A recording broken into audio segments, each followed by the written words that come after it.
Damos inicio a nuestro noveno encuentro de lectura del libro La Salette, libro inédito hasta ahora, escrito por Jacques Maritain entre 1914 y 1918. Libro que ha sido rescatado y editado por el padre Michel Corteville. Hemos ya avanzado en la lectura y comentario del prólogo y la primera parte de este libro. Vamos a pasar ahora a la segunda parte, la misión de Melania, el secreto, cambiando un poco el orden, por supuesto, saltándonos algunas partes. Es un libro de 700 y tantas páginas, no se puede leer completo. Y esperamos que algún día esté a nuestro alcance también en castellano. Esta segunda parte, que se llama La misión de Melania, el secreto, a su vez está subdividida en 5 capítulos. La misión de Melania, Maximino, Melania, la publicación del secreto de Melania y el secreto de Melania. Vamos a empezar hoy por el segundo capítulo, que es la vida y la figura de Maximino. Y vamos a tomarnos luego probablemente más de un encuentro para comentar la vida, la figura y la misión de Melania, que es la vidente principal. En general, en todas las apariciones marianas, cuando hay más de un vidente, hay una vidente principal que siempre es mujer y siempre es la mayor, o normalmente es la mayor del grupo. En este caso es así. Ahora, para comprender la figura, la vida y sobre todo la difamación a la que es sometida tanto Melania como Maximino, hay que recordar que esta es la primera de esta serie de apariciones. A nosotros nos parece hoy muy obvio que la Virgen se aparezca a un par de pastorcitos, campesinos, incultos, analfabetos, sin mayor gracia ni dones humanos, perdidos en el campo, en la punta de un cerro, ¿no?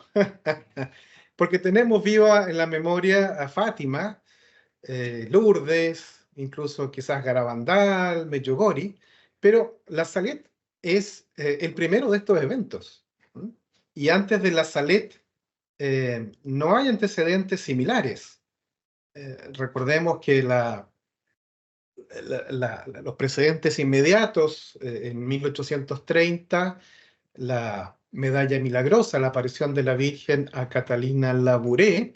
Ella era una religiosa o novicia de las Hijas de la Caridad de San Vicente de Paul, y esta aparición se produce en París, en el centro de París, ¿no? Y la siguiente, que es como un eco, en 1842, la aparición a Alfonso Ratisbonne en Roma, en la Madonna del Miracolo, en la Basílica Sant'Andrea delle Frate, se produce en el centro de Roma a un personaje acaudalado, educado, eh, adulto también, como Ratisbona, ¿no? Entonces, de repente tenemos aquí a, eh, a dos pastorcitos incultos que no saben hablar más que su dialecto, diciendo que se les apareció la Virgen, ¿no? Entonces, ustedes comprenderán que para la sociedad francesa de la época, esto era algo muy mal visto, ¿no? Muy mal visto. Y siempre tuvieron ese desprecio, ¿no? Los franceses y en general hacia Maximino y hacia Melania desde un inicio. Y hacían estos comentarios que ahora nos parecen curiosos, pero que en esa época lo hacían con mucho desparpajo, ¿no? Dice, pero estos dos niños son tan toscos, tan rudos, ¿no? Carentes de toda gracia, no saben hablar, no saben mirar a los ojos, tienen comportamientos inadecuados, porque eran, nosotros diríamos, unos guasitos de campo. Y entonces, ¿cómo a ellos se les va a aparecer la señora del cielo, la reina de los ángeles, ¿no? Entonces, bueno, siempre fueron vistos toda su vida con sospecha y la verdad que lo pasaron muy mal, los dos. Toda su vida fueron despreciados por la mayor parte de la sociedad, por supuesto, no católica, pero también dentro de la iglesia, ¿no? Los altos prelados de la iglesia veían con mucha sospecha, ¿no? A estos dos pobres campesinos incultos. Sobre todo Maximino, que es de quien vamos a hablar el día de hoy, y que el mismo Jacques Maritain en su libro dice, bueno, contrapone a Maximino con Melania, ¿no? Él va a tener, Maritain, una alta concepción de Melania, de su santidad incluso, y entonces él va a contraponer una vida religiosa, llena de dones, de favores, de visiones, de profecías, de milagros, de estigmas, como es la vida de Melania, con la vida de Maximino, que este niño que es menor y que no tiene favores ni de la naturaleza ni de la gracia, aparentemente. Entonces, mismo Maritain va a mirar un poquito en menos a Maximino, a pesar de que aquí, ¿verdad?, vemos estos 12 puntos en los que va a ir él narrando la vida de Maximino y va a ir realzando sus virtudes incluso heroicas en algún momento, pero siempre va a decir, bueno, como que la Virgen escogió a dos testimonios, dos testigos, dos videntes, un poco bien distintos, ¿no? Bien distintos para mostrar la preeminencia de la divinidad. Además, otra cosa que también siempre se ha objetado es que daría la impresión de que un vidente que recibe una aparición, y más aún mensajes de la Virgen, debería consagrarse a Dios, ¿no? Y tenemos esa visión, no solo porque Catalina Labouré ya era novicia y sigue como religiosa, Ratisbonne, Alfonso Ratisbonne, se convierte y luego se hace sacerdote, eh, Bernardita de Lourdes, Lucía de Fátima. Entonces también se ha objetado contra la Salette, bueno, pero este Maximino no fue sacerdote. Y, y Melania anduvo de convento en convento, un poco giróvaga, bueno, y sin embargo, luego vemos que en Garabandal, en Medjugorje, pasa algo parecido, ¿no? Se objeta que los videntes no se consagraron. Es interesante, la vamos a ver después, la defensa que hace Maximino de la santidad laica, en un momento que no estaba de moda, ¿no? Y Corteville lo hace ver. En el libro dice, Jacques Maritain no tenía en su horizonte la santidad, el llamado universal a la santidad de la vida ordinaria. Estaban en una mentalidad que ser santo era sinónimo de ser consagrado, ser sacerdote, ser religioso, religiosa. Los laicos de suyo no parecía que pudieran ser santos, ¿no? Aunque María y José eran laicos, pero bueno. Era la mentalidad un poco de la época. Bueno, Maximino en particular, es un personaje, claro, difícil de encasillar. Y por lo tanto, la personalidad y la vida de Maximino fue y sigue siendo uno de los argumentos favoritos de los contrarios a la Saret, ¿no? Y dicen cómo la Saret va a ser verdad si uno de los videntes era un vago, libertino, vividor, borracho, sin trabajo, que terminó viviendo en la calle. Entonces, es una piedra de tope, ¿ah? Maximino, entonces, Maritain hace un estudio muy profundo sobre cuál fue realmente la vida y el carácter, la personalidad y la espiritualidad de Maximino. Entonces yo creo que vamos a dedicarle hoy, espero que alcancemos todo el encuentro de hoy, toda esta sesión, a ver, resumir todo lo que Maritain y otros han estudiado sobre Maximino. Bien, tiene 12 puntos. Los primeros 8 puntos se refieren a la vida cronológica de Maximino, y los otros 4 se refieren a comentarios sobre sus cualidades, defectos, etc. Yo creo que si pueden ver ahí ustedes en el darlo vuelta para... Gracias. Muchas gracias. Bien, ahí tenemos una foto de Maximino y Melania, el 48, o sea, 2 años después de la aparición. Y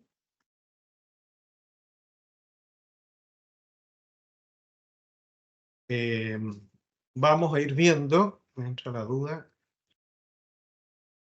el primer punto que analiza Maritain es la infancia de Maximino antes de la aparición, nacido en el pueblo de Corps el 26 de agosto de 1835 y fallecido en el mismo pueblo de Corps el 1 de marzo de 40 años después.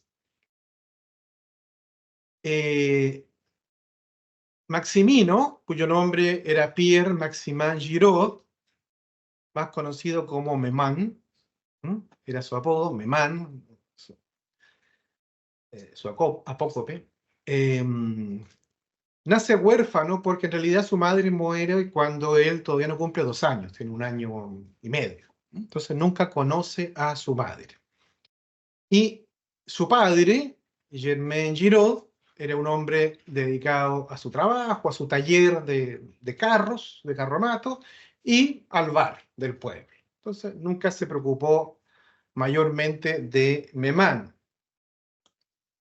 Su esposa, Angélique Templier, fue la que fallece entonces prontamente, y con el cual tuvieron además otra hija, Angélique, que luego sería religiosa. Era una hermana mayor, bastante mayor que Memán.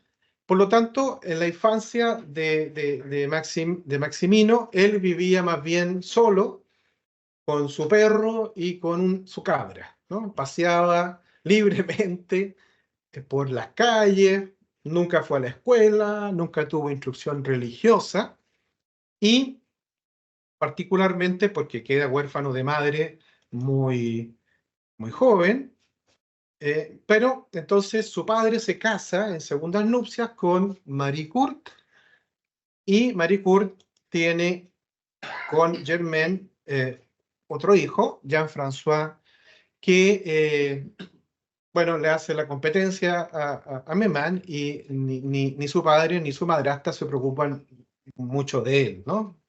Vaga por el pueblo, vaga por el campo, una vida muy básica, muy primitiva, muy natural, eh, y muy solitario, ¿no? Y muy solitario.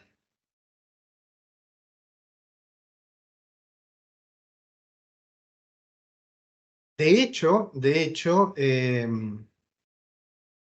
tan solitario que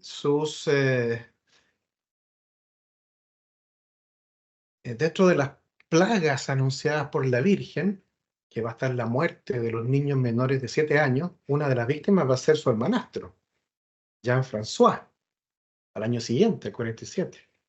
El 48 muere su madrastra, Maricou, y el 49 muere su padre, Germain, ¿no? Entonces queda absolutamente huérfano.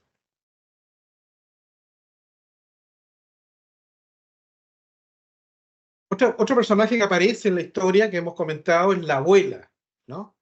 La madre de Angélique, que una vez que Angélique ha muerto, sigue viviendo con Germain y con Marie Court, y con Angélique y con Memán.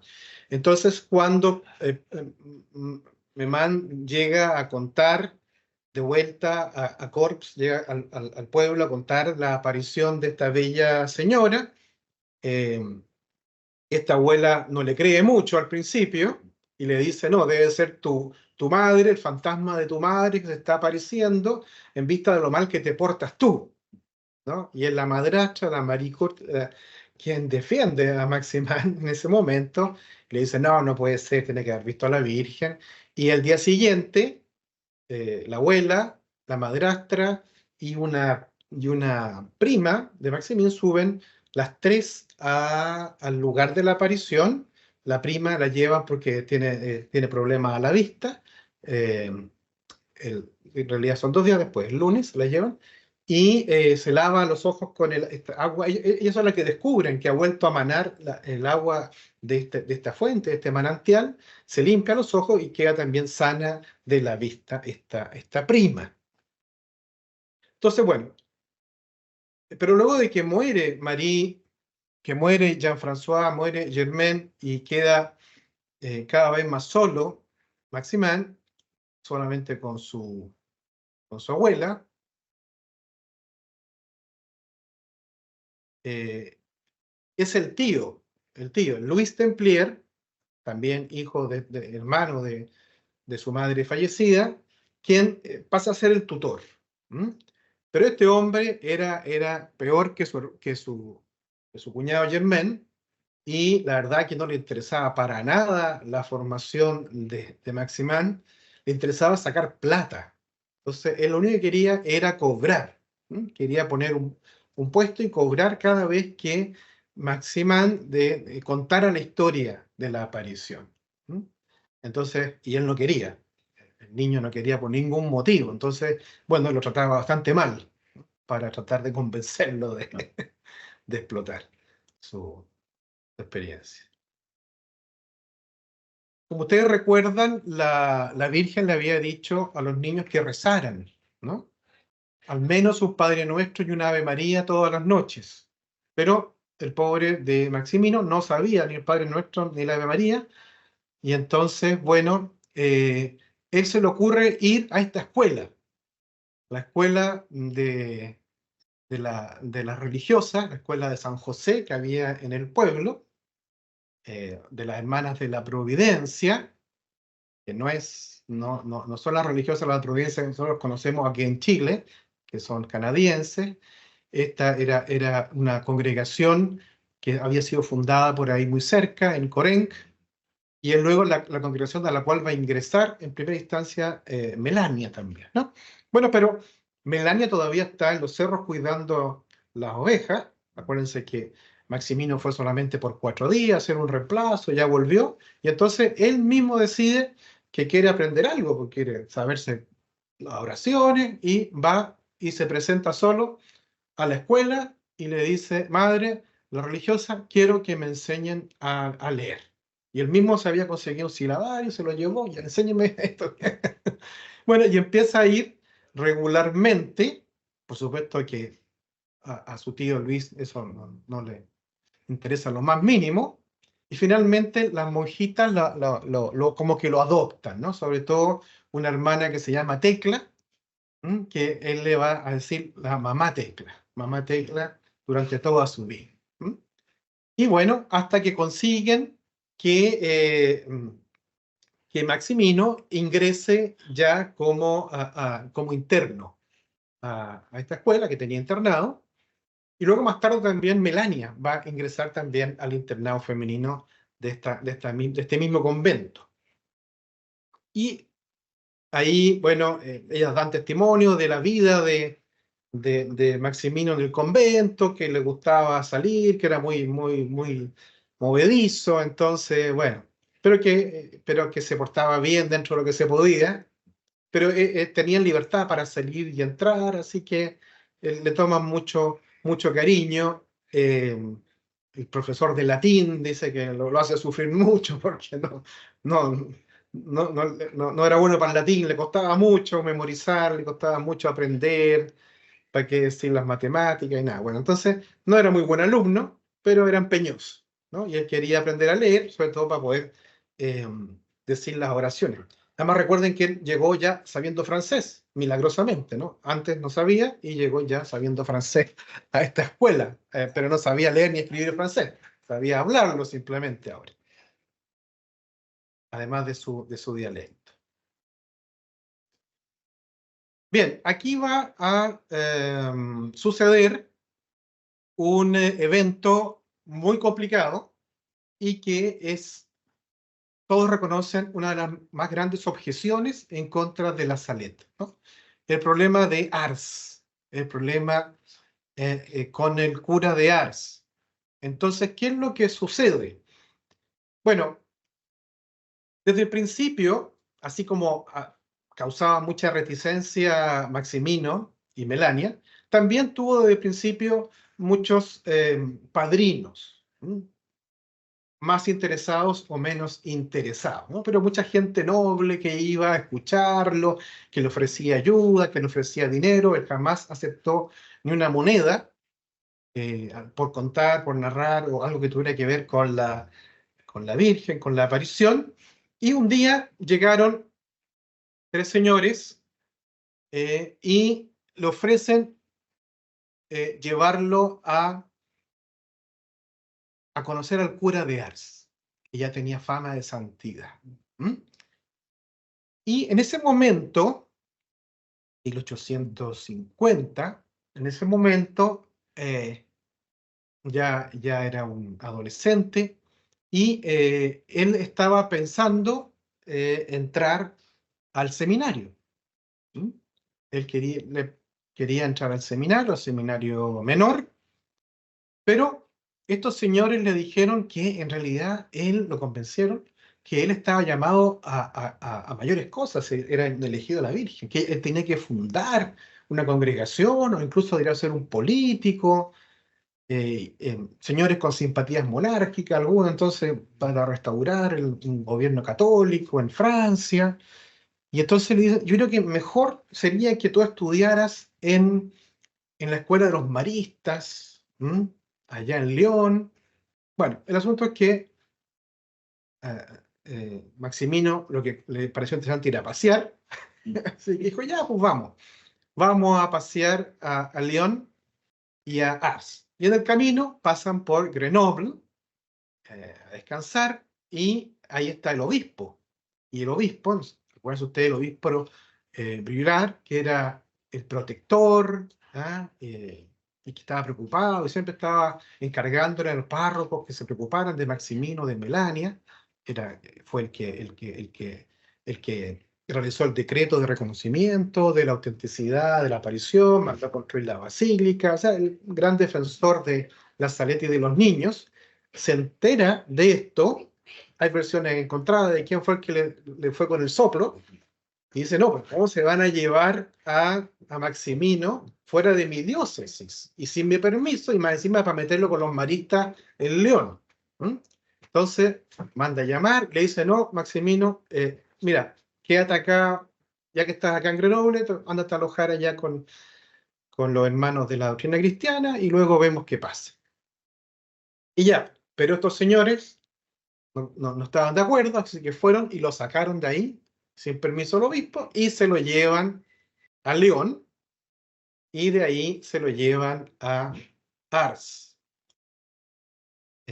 donde Juan María Vianney, el famoso cura de Ars, este curita que llegó a este pueblo incrédulo y que gracias a la oración, la penitencia, convirtió a todo el pueblo y que ya también había convertido a gran parte de Francia sin moverse del confesionario y de la capilla.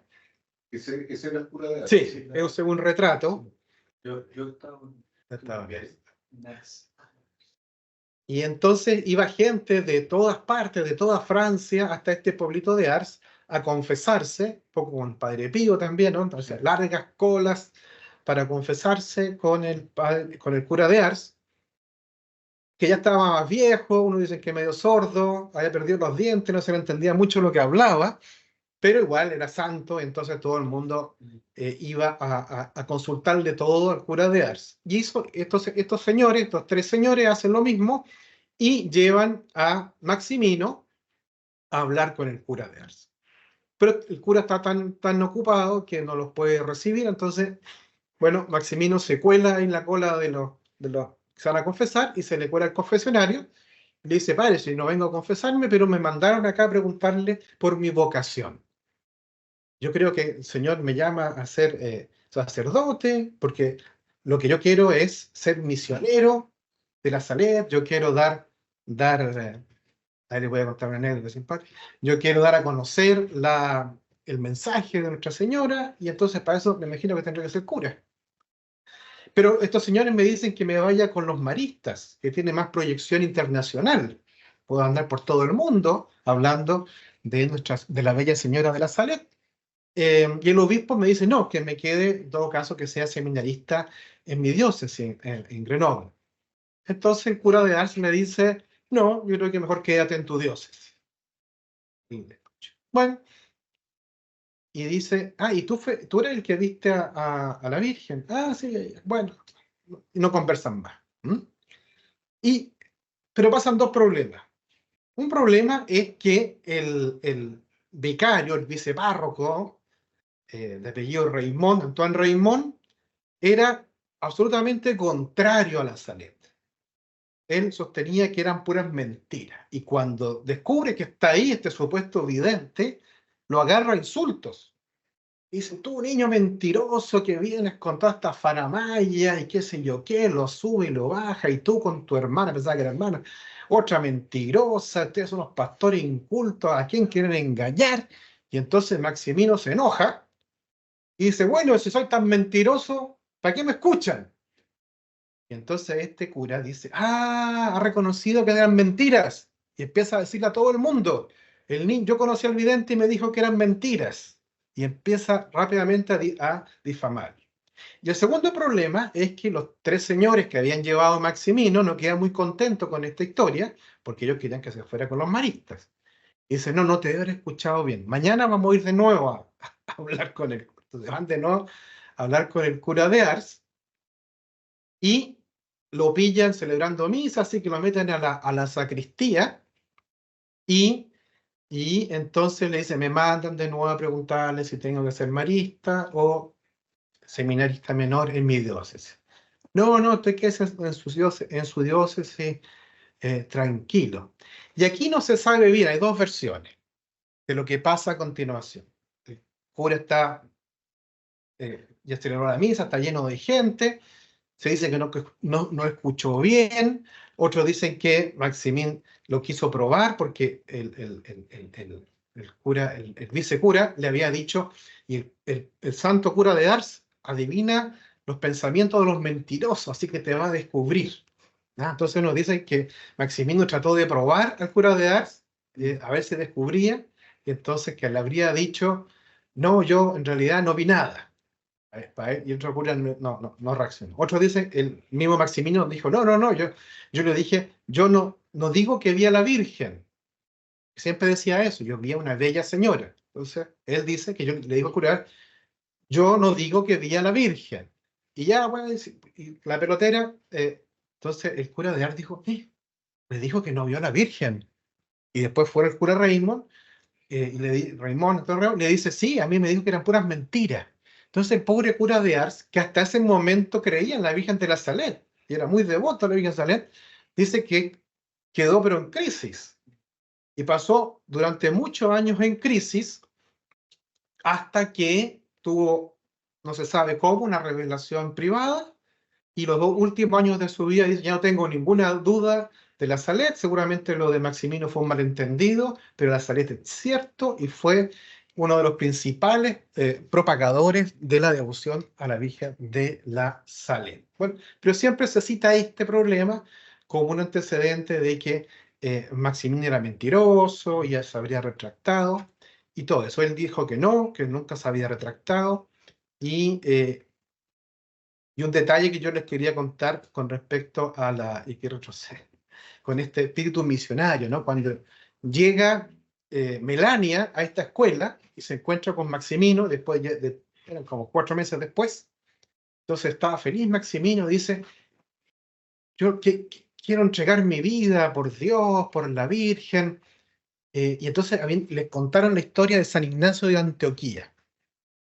Es maravilloso morir triturado, ¿verdad? En las fauces de los leones, como el trigo. Y eso quiero yo. Quiero ser mártir, dice Maximino, que era muy impulsivo. Ya, pues, dijo Melania, ¿y de dónde sacamos un león? Acá no hay leones, acá arriba. Entonces Maximino dice, sí, pero las monjas tienen un gato. Voy a hacer que el gato me coma.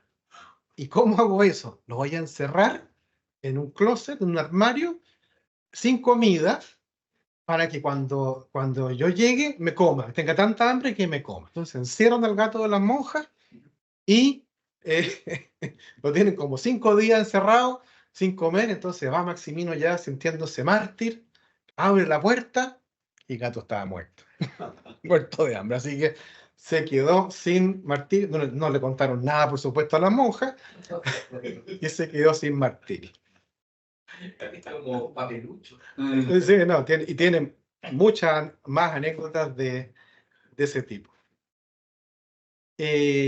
A la vuelta del cuento del cura de Ars, con estos 3 señores que no estaban muy contentos, van a León a almorzar, qué sé yo, y en León aparece una señora que favorecía a uno de los pretendientes a la monarquía, ¿no? El barón de Richemont.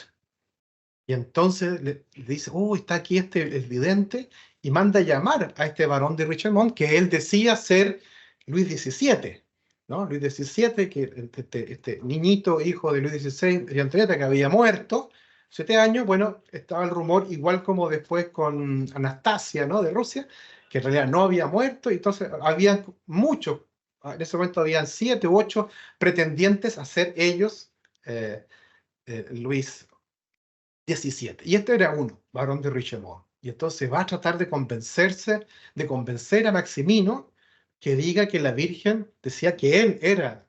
Y Maximino no entendía ni de lo que estaban hablando, se mataba de la risa y hacía broma y nada. Pero también quedó eso, ¿no? Y también quedó después la objeción de que esto de la saleta era un truco inventado por los monárquicos, qué sé yo. Bueno, el asunto es que vuelve y le hace caso al cura de Ars, le hace caso a su obispo y entra al seminario menor.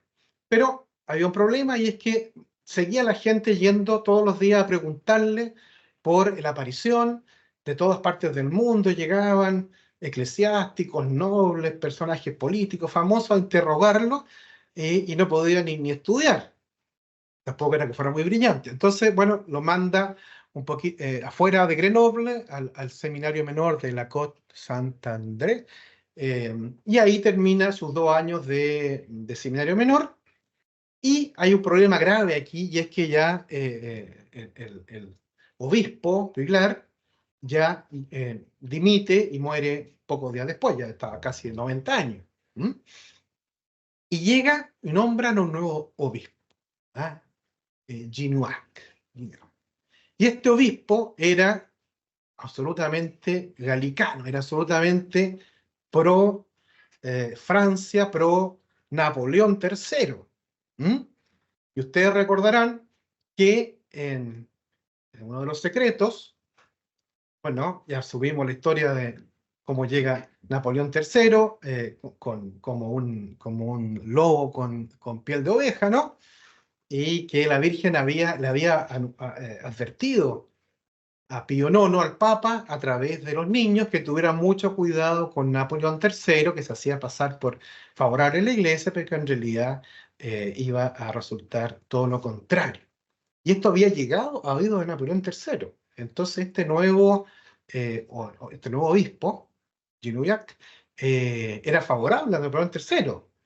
Entonces decide lucirse frente al gobierno francés y declara que ya se acabó esto de la saleta, ¿no? Esto de la saleta ya se acabó, los videntes ya hicieron lo que hayan tenido que hacer y no hay que pescarlos más.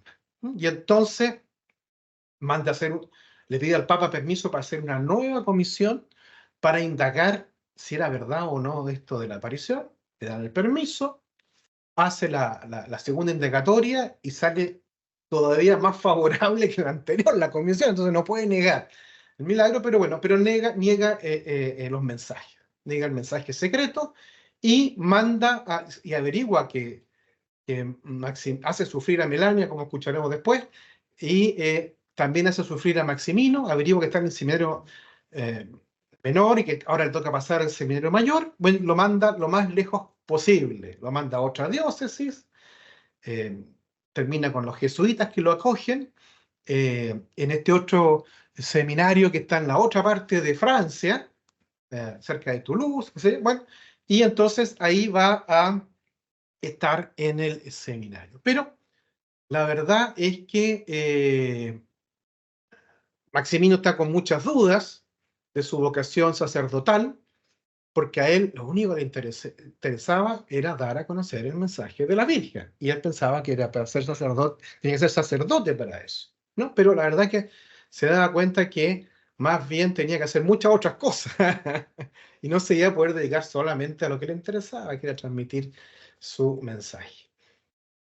Y además, igual descubren que está ahí, igual empieza a llegar gente a interrogarlo, y no puede seguir sus cursos regulares, reprueba muchos ramos, no termina nada, y entonces al final el rector del seminario le dice, sabes que la verdad no, esto no es factible, no puedes seguir aquí a pesar de tu esfuerzo.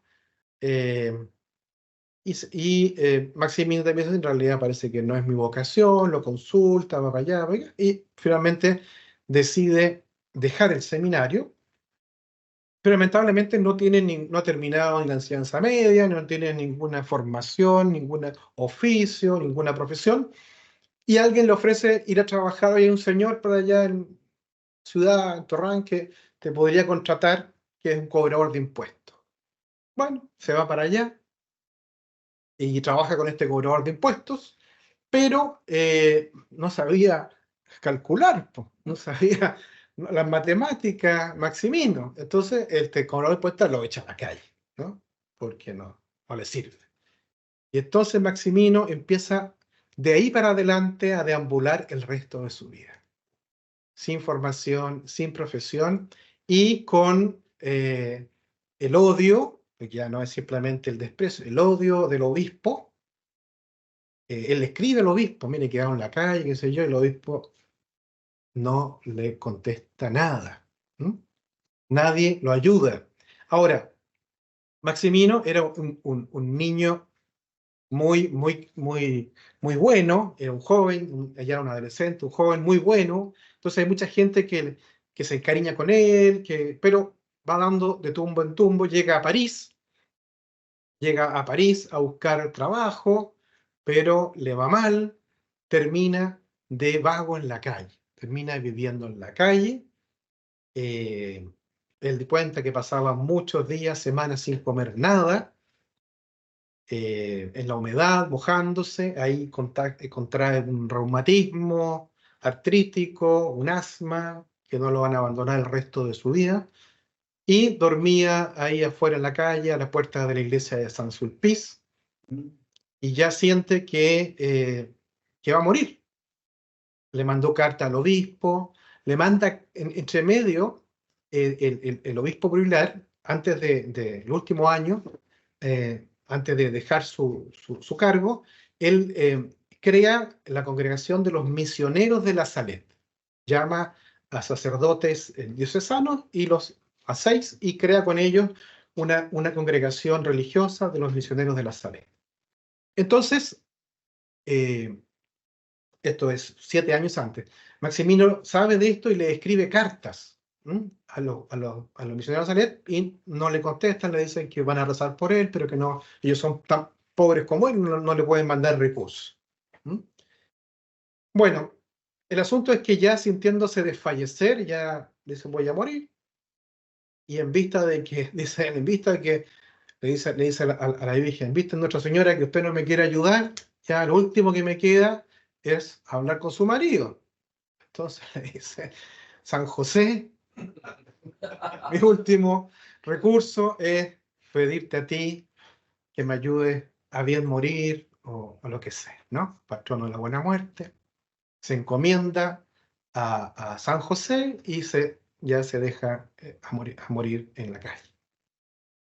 Y cuando está durmiendo, siente que alguien le mueve el hombro, el brazo, se despierta, y hay un anciano, dice él, que es muy mayor, que le dice, despierta, despierta, Maximino, ¿qué estás haciendo acá en la calle? Entonces este señor mayor lo levanta, lo lleva al hotel del frente, al restaurante del hotel, y le compra comida, le compra un almuerzo, el otro come pero feliz, qué sé yo, y este señor le dice, mira, tú nunca vas a ser rico, ¿no? El resto de tu vida vas a ser pobre, pero por lo menos no te va a faltar el pan para comer como ha sido estos años aquí. Pero ¿de qué voy a vivir? Le dice si no tengo nada. Pero ¿te acuerdas tú que te dieron un dato de un señor donde tenés que ir a pedir trabajo? Le dice este anciano, que nunca lo había visto. Ay, sí, pero se me perdió porque lo tenía en un abrigo y ese abrigo lo vendí para comer. Entonces este señor le dice, no te preocupes, que ese abrigo lo tiene tal persona, le da el nombre y la dirección. Anda a pedirle el papelito. Ya, estupendo, sigue comiendo, feliz, feliz. Entonces, qué sé yo, el otro apaga la cuenta, siguen conversando y de repente, ¡boom!, desaparece este señor, este anciano y no lo ve más. Y él dice, oh, San José me hizo caso. Y entonces va donde la dirección que le dio este anciano, este San José, y de hecho el restaurante se llamaba San José, donde lo lleva, y va, encuentra al que tiene al que tiene el papelito, y va y efectivamente le consigue trabajo y lo contratan en un hospicio, del gobierno francés, y entonces ahí empieza a tener una mejor perspectiva, empieza a tener trabajo, empieza a alimentarse, pero todavía está muy, muy enfermo, y resulta que alguien se entera,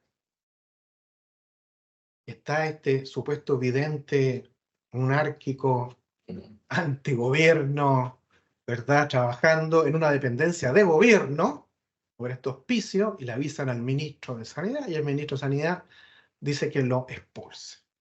¿No? Entonces tienen que echar afuera, otra vez a la calle, a Maximin, otra vez se queda en París dando vuelta.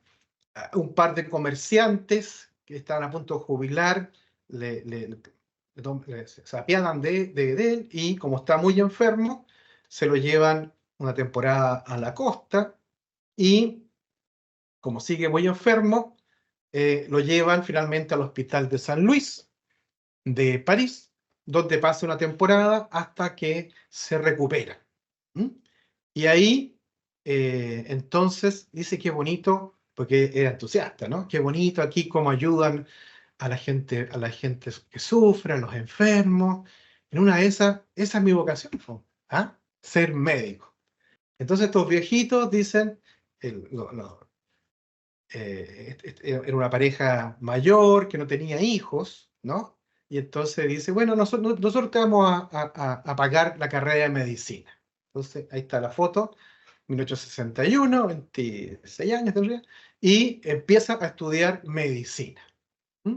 Y estos señores le estudiar medicina, y más o menos le va bien, un año, hasta que de repente uno de los compañeros de medicina lo reconoce. ¿Por qué? Porque había sido compañero suyo en el seminario menor, originalmente. Y dice, oh, pero si es el vidente de la Salette, mi querido amigo Maximín. Y todos los compañeros paran la oreja, y ahí no todos eran muy católicos, pues. ¿Ah?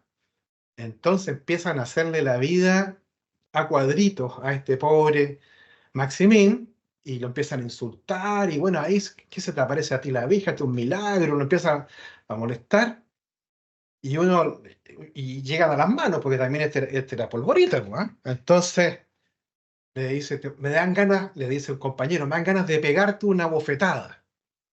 Y entonces Maximín se acuerda de las palabras del Señor. ¿no? Si alguien te abofetea, abofetéame, le dice. Ah, lo bofetea. ¿Se acuerda las palabras del Señor? Dice, ya, le presenta la otra mejilla. Abofetéame de nuevo si te atreves. Ah, la abofetea de nuevo. Ya, muy bien. Y le dice, ¿te atreverías a abofetearme una tercera vez? Claro que sí, po. ¡Pah! Le pega la tercera bofetada. Entonces ahí se levanta Maximino y le dice, el Señor dijo que había que presentar una vez nomás la otra mejilla, no tres veces. Así que ¡pah! Se agarran a combo. Lo tira, pues, se cae por la escalera. Ya después Maximino se arrepiente, lo va a ayudar, qué sé yo. Pero era para que tenía su genio, ¿ah? El muchacho. Bueno, finalmente, entonces, ya era literal, angélico literal.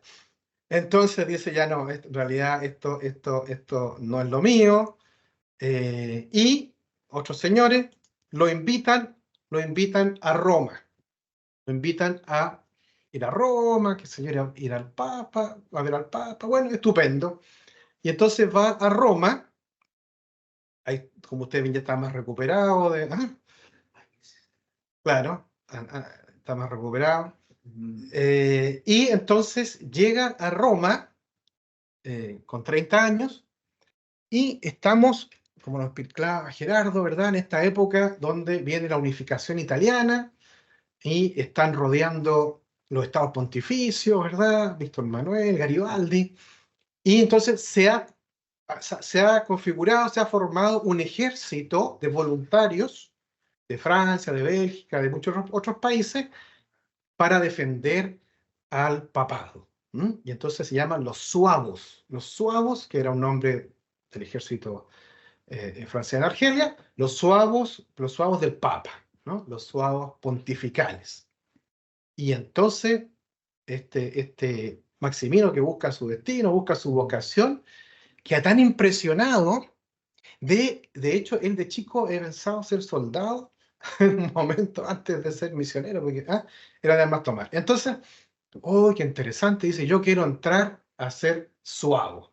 Así que déjenme aquí nomás en Roma, le dice a los que lo llevaron, y él tenía 30 años, ya era un mocetón fornido, y se alista con los suavos pontífices.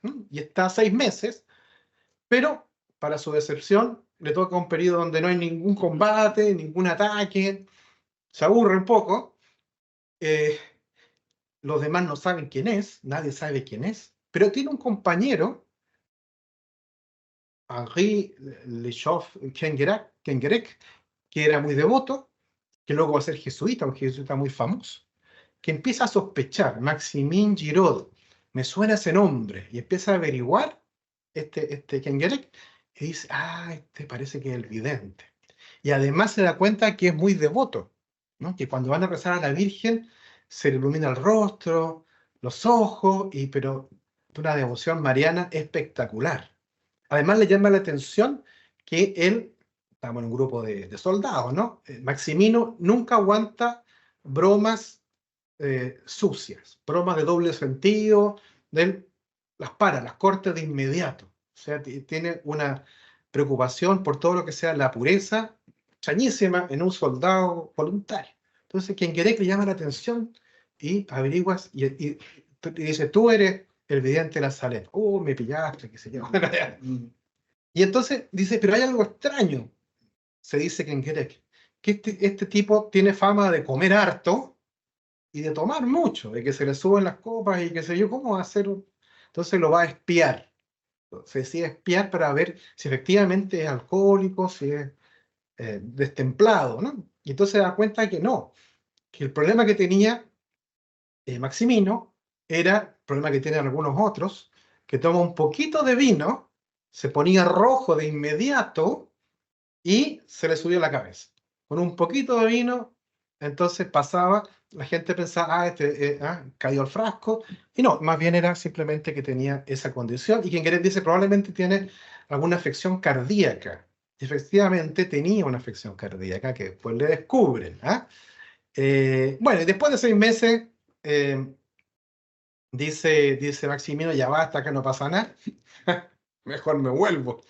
¿Ah? Me vuelvo. Y llega a París y ahí se entera que ha salido una publicación en un diario parisino anunciando que Maximino en realidad se ha retractado de la Salet, que eran puras mentiras, que él ha confesado, que, bueno, se ha dedicado a la buena vida y al trago, qué sé yo, y entonces se indigna Maximino y escribe este libro, Mi profesión de fe, sobre la aparición de Nuestra Señora de la Salette, respuesta a los ataques contra la credibilidad en los testigos, bueno, los testimonios, qué sé yo. Entonces, y este texto hasta el día de hoy, los teólogos dicen que es una maravilla.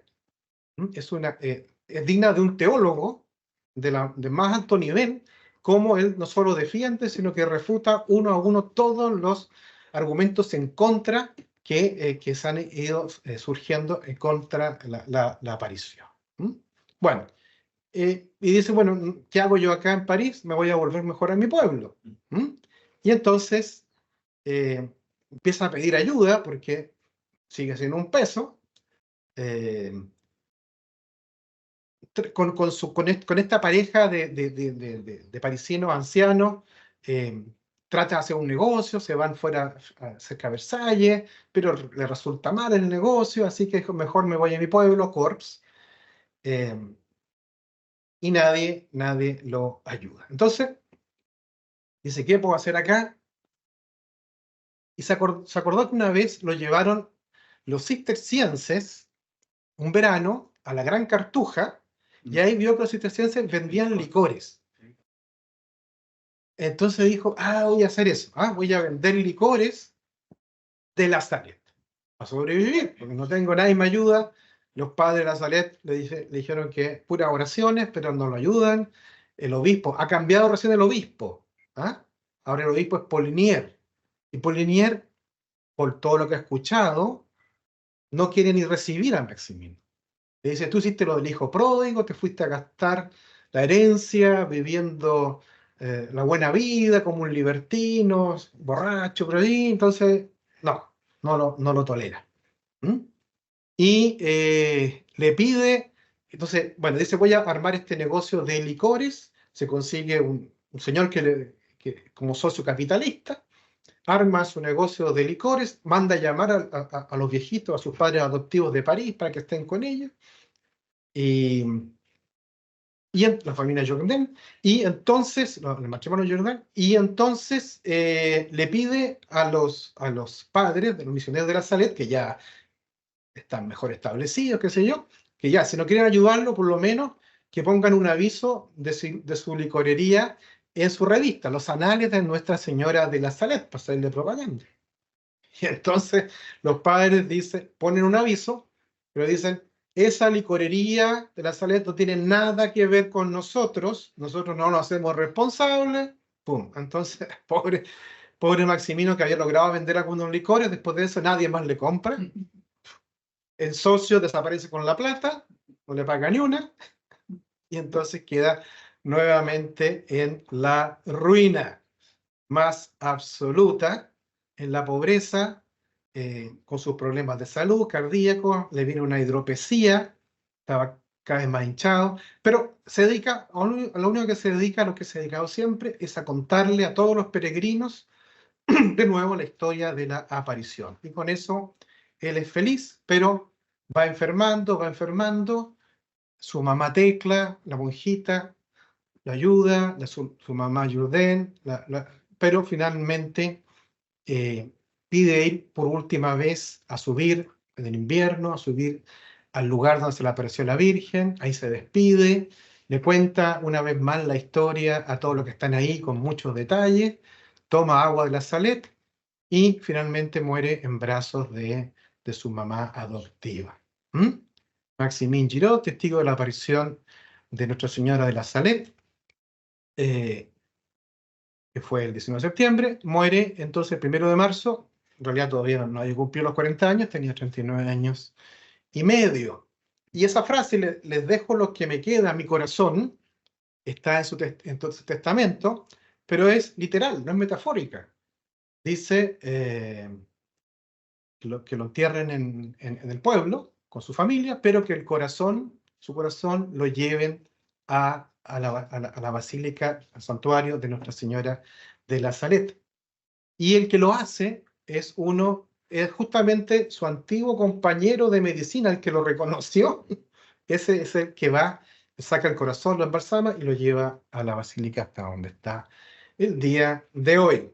Bien, esa es la vida de Maximino, muy someramente, muy rápidamente. Luego hay un capítulo en este libro de Maritain donde va a hablar de las cualidades de Maximino. Evidentemente la nobleza, la franqueza, la sinceridad, el que nunca aceptó ningún dinero, le ofrecieron mucho dinero para que revelara los secretos.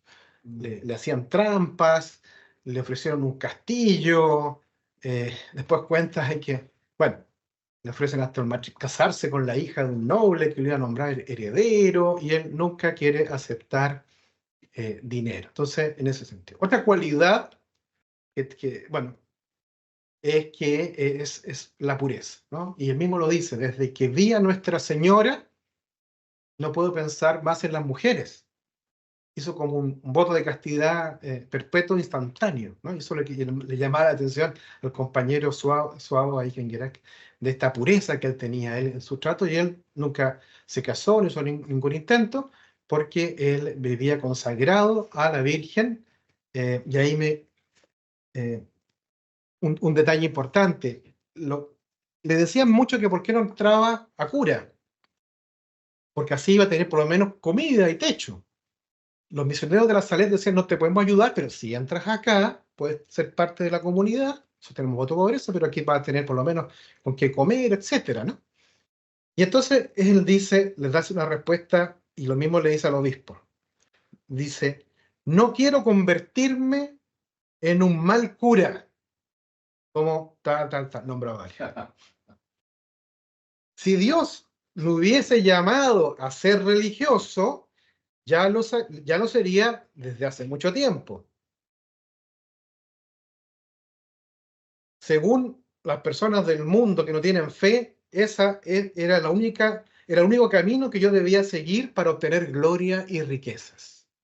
Hacerme clérigo.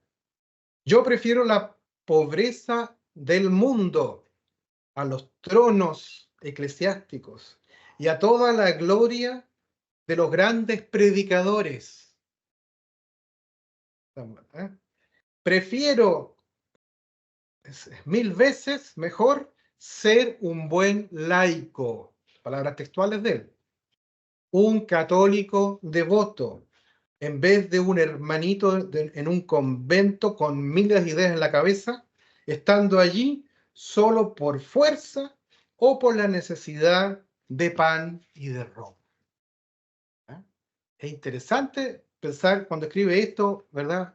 Siglo XIX, cómo defiende la vocación del laico, incluso como superior a una mala vocación clerical, a una vocación clerical por motivos deshonestos, ¿no? Y esa va a ser la defensa hasta su último día, de sus cualidades.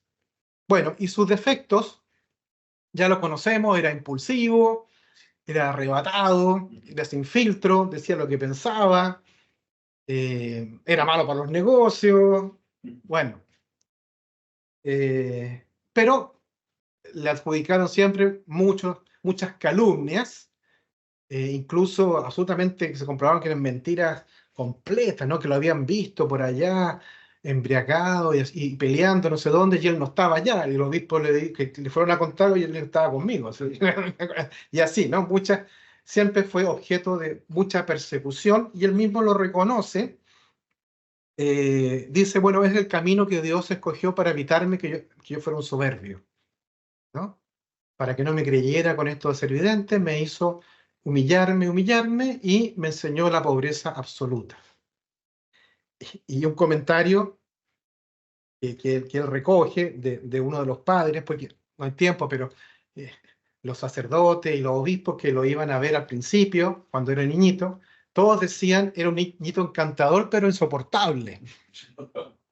Era hiperkinético. El mismo Maximino se llamaba a sí mismo el movimiento perpetuo. Nunca estaba tranquilo. Se le encaramaba a estos sacerdotes, los obispos, al hombro, le hurgaba los bolsillos, le sacaba todas las cosas. Era así un monito, le decía, no era absolutamente salvaje. Y entonces uno de ellos dice, que lo quería mucho, le dice a él, no sé por qué la Madre del Cielo te ha escogido.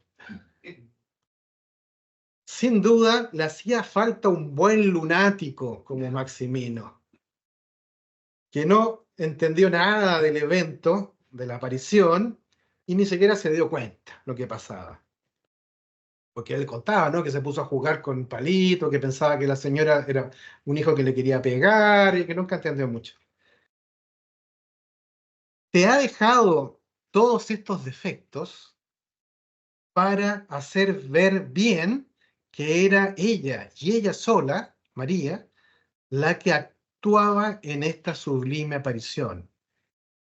Y que tú no eres ni un visionario, ni un iluminado, ni un místico que esté siempre en oración. ¿Mm? O sea, justamente esos defectos naturales de Maximino fueron el mejor camino para reflejar la asistencia divina. ¿Ah? Y con esto termino, la asistencia divina que realmente analiza Maritain es milagrosa. Primero porque un niñito, por supuesto, que no sabía francés, que no sabía leer, escribir, que no sabía sumar ni restar, que no sabía recordar nada y que nunca tuvo buena memoria, ni pudo aprender el latín ni nada, repetía las palabras del mensaje de María, tanto del mensaje público como del mensaje secreto, que eran bastante largas, media hora, perfectamente sin equivocarse jamás. ¿Ah? O sea, era una memoria milagrosa. Y luego era capaz de defender los argumentos de los teólogos que iban a interrogarlo, más reputados, con las mejores respuestas. Y hay testimonios que dicen, es imposible cómo me respondías. Y cuando les daban una objeción decía, ya, deme la siguiente, ya, deme la siguiente. Y cuando terminaban con todas las objeciones, se las respondía a todas, así, ¡fum! De seguido. Tenía una asistencia divina para lo que fuera, repetir el mensaje y defenderlo. Para nada más. Bueno, y para su pureza. Y vamos a ver la última anécdota que tiene que ver con eso. Bueno, también dijo algunas profecías, ¿no? Un obispo le dijo, usted va a morir de tal manera, murió de tal manera. A sus padres adoptivos le dijo, en estos momentos su casa se está siendo quemada, pero su casa no va a ser quemada por los prusianos que estaban invadiendo en ese momento París, sino por una muchedumbre, y así fue. Bueno, pero él escribe en sus memorias un recuento de todas sus travesuras, de todas las maldades que hizo. No, se subía a una campana para hacerla sonar, se caía, bueno, infinidad de diabluras. Y la última que él reconoce, y es a pesar de su deseo de castidad, bueno, cuando era adolescente, en este intertanto, cuando lo llevan a Ars por ahí, entonces un noble le ofrece casarse con su hija, regalarle su castillo, hacer nombrarle heredero único, y llama a un notario, y llama a su hija, y hacen un contrato donde lo nombran heredero único de todas las posesiones de este noble, y la hija firma que ella se va a casar con Maximino y que le va a respetar este derecho sucesorio a herencia. Y dice Maximino, y en ese momento la verdad es que me tenté, porque otras veces le han ofrecido muchas cosas y ha dicho que no, pero se deslumbró, la chiquilla era buena moza, tenía estas expectativas maravillosas, y dice que estuvo a punto de decir que sí y de firmar. Pero en el momento que iba a decir que sí y firmar, dice que quedó paralizado físicamente. No pudo hablar ni pudo mover la mano. Entonces se dio cuenta que la Virgen lo estaba sosteniendo. Dijo, entonces no. voy a decir que no. Y ahí recuperó la voz y recuperó el movimiento, ¿no? Entonces, esa última anécdota refleja cómo, a pesar de todos sus defectos, Maximino fue fiel y fue llevado de la mano de Dios y de la Virgen hasta lo que Corteville dice es una vida digna de una causa de beatificación. Cosa que Maritain no sospechaba. Bien, eso muy resumidamente es la vida de Maximino. Ya estamos en la hora. No sé si hay algún comentario. Vamos a dejar de compartir esto. Ese texto que Maximino escribió en París, ¿está referido? Yo lo tengo Ya. completo Y Maritain en lo comenta. francés. Y Lo analiza. Maritain lo comenta, no lo analiza. Ya. Comenta más las memorias Ya. de él, que escribe después, que son más recuerdos de infancia. Pero sí lo comenta, dice, escribió esto y con esto refutó todas las opiniones, fue muy considerado. Así que yo te lo puedo hacer llegar porque lo tengo. El original es francés. ¿Había alguna opinión de Maritain de que la persona escogida haya sido de tal naturaleza? Bueno, el argumento, lo que él dice es que era una manera de transparentar de que la iniciativa era divina, ¿no? Al ser una persona tan limitada, nadie podía decir, ah, esto se lo inventó este niñito, porque este no era capaz de inventarse esas cosas, ¿no? Y sin embargo, Sí. lo único que tenía como asistencia divina evidente era la capacidad simplemente de transmitir y transmitir el mensaje y defenderlo, que fue lo que hizo hasta el último día de su. Una pregunta y dos comentarios. Me llama la atención el obispo, este obispo que estuvo siempre tan en contra, que no quiso recibir a Semín y todo. Si lo entendí bien, ha fundado la congregación de los misioneros de la Salet. Los misioneros de la Salet son conocidos como los grandes difusores del mensaje. ¿Cómo se entiende que el obispo que siempre nunca creyó y que nunca, de alguna manera, creyó en el carácter sobrenatural de esta O gran parte de eso, porque al final decías tú que cambió, ¿no? ¿no? A ver, No. sí, perdón, hay tres obispos, hay tres obispos distintos, ¿no? Ya. Bruyard, el neblinoso, que fue el que vivió viejito ya octogenario la aparición y fue el gran defensor y Sí. bueno. El sucesor de él, que es Gignac, Que es el que tú dijiste. que era napoleónico, galicano, anti la Salet. Desde antes de ser obispo, él era opositor férreo a la Salet, decía que eran puras mentiras, todo. Pero ya cuando él llegó ya estaba fundado la Salet. La Salet lo funda el primero, el anterior. Bruyard. Tú me mencionaste que Bruyard, justo un año antes de dejar su cargo y de morir, funda a los misioneros de la Salet. Ahora se entiende. Pero este Glignac dice, ha terminado, o sea, después que hace la comisión, investiga y tiene que reconocer que la aparición es cierta, pero dice, ya terminó, dice él, anuncia públicamente, ha terminado el tiempo de los videntes, ahora empieza el tiempo de la iglesia.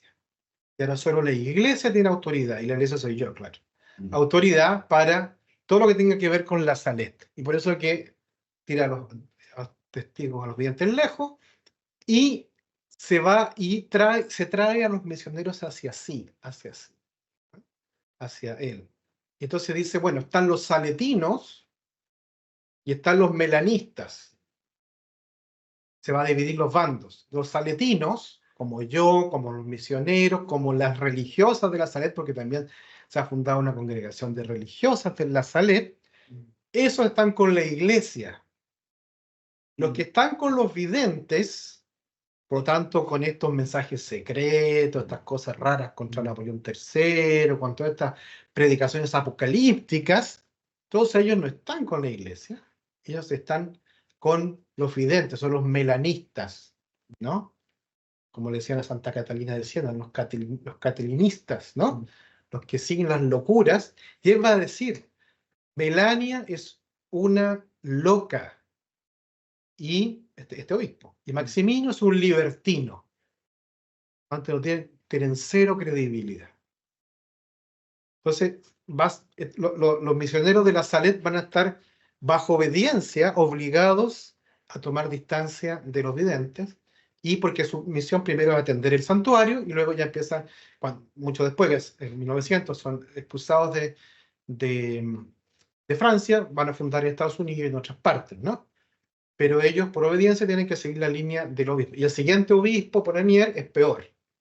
Entonces, por eso es que los misioneros, las religiosas de la Salet y toda la diócesis le da la espalda a Maximino y a Melania. Y lo otro que iba a comentar muy brevemente es que el tema de la debilidad del instrumento es un aspecto muy característico de la espiritualidad en algunos movimientos religiosos, congregaciones, para poner de manifiesto, destacar el mensaje y no el mensajero, ¿ah?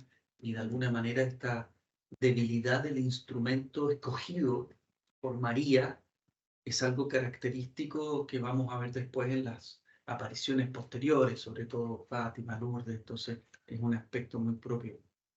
Y lo otro que coincide, la estadía de Maxim, por lo que tú contaste, justo un año antes del inicio del Concilio Vaticano I, 1869, comienza el Concilio Vaticano I, que está convocado contra el racionalismo y el galicanismo, que es un movimiento eclesial, y que se interrumpe, nunca se termina, el Concilio Vaticano I, con la invasión de los Estados Pontificios en mayo de 1870. O sea, justo le tocó, lamentablemente, justo el tiempo previo al concilio y el barullo que hubo en Roma poco tiempo después que él regresa.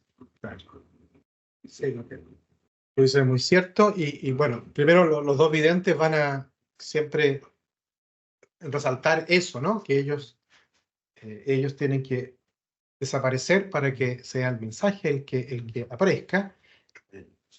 Tanto Melania como Maximino va a ser su reflexión por escrita, ¿no? Que ellos en realidad no son dignos y que lo único que quieren es desaparecer, que nadie los vea, que nadie les vaya a preguntar nada. También Sor Lucía de Fátima le pasó lo mismo, trata de esconderse, que quiere pasar desapercibido, ¿no?